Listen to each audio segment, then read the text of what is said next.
Hello guys, welcome back to my channel and my blog. তো তোমরা সবাই কেমন আছো? আশা করি ভালো আছো। তো আজকে আমি ছাদে ভিডিও বানাচ্ছিলাম, তখন আমার মনে হলো যে একটু পাস্তা বানাই আর সেটা তোমাদের সাথে শেয়ার করি।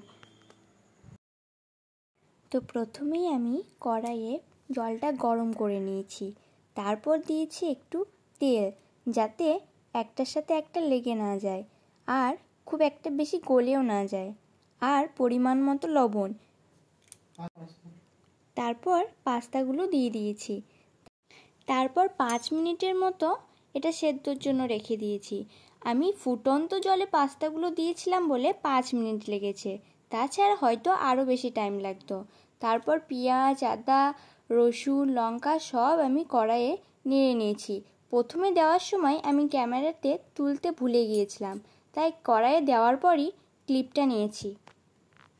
যেহেতু পাস্তা সেদ্ধর সময় লবণ দিয়েছিলাম, সেই জন্য এখানে আর লবণ দিলাম না, কিন্তু পাস্তা সেদ্ধর সময় যদি লবণ কম হয়ে থাকে তাহলে এখানে লবণ দেওয়া যাবে। তারপর মশলাটা ভালোভাবে নাড়াচাড়া হয়ে গেলে এর ওপর পাস্তাগুলো দিয়ে দেব। পাস্তাগুলো দেওয়া হয়ে গেলে মশলাটার সাথে পাস্তাগুলো ভালোভাবে মিক্স করে নিতে হবে।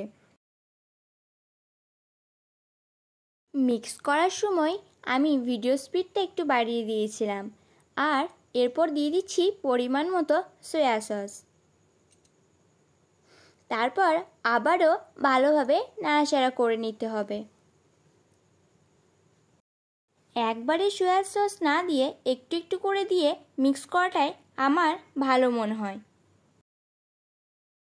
যারা একটু ঝাল খেতে বেশি পছন্দ করো তারা রেড চিলি সসটা একটু বেশি দেবে, আর যারা ঝাল খেতে কম পছন্দ করো তারা একটু কম দেবে।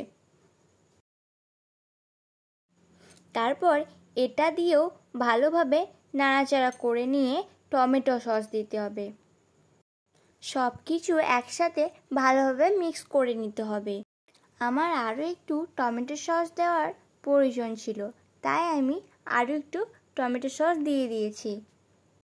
তারপরে ভালোভাবে মিক্স করার পর আমি এখানে দিয়ে দিচ্ছি ম্যাগি মশলা।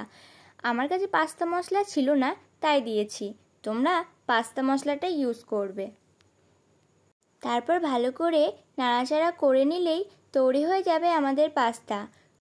আমি তো এভাবে পাস্তা বানাই, তোমরা কি করে পাস্তা বানাও সেটা অবশ্যই কমেন্টে জানাবে আমাকে। আমার ভিডিওটা আমি এখানে শেষ করলাম, আর লাইক, কমেন্ট অ্যান্ড সাবস্ক্রাইব করতে কেউ ভুলবেন না।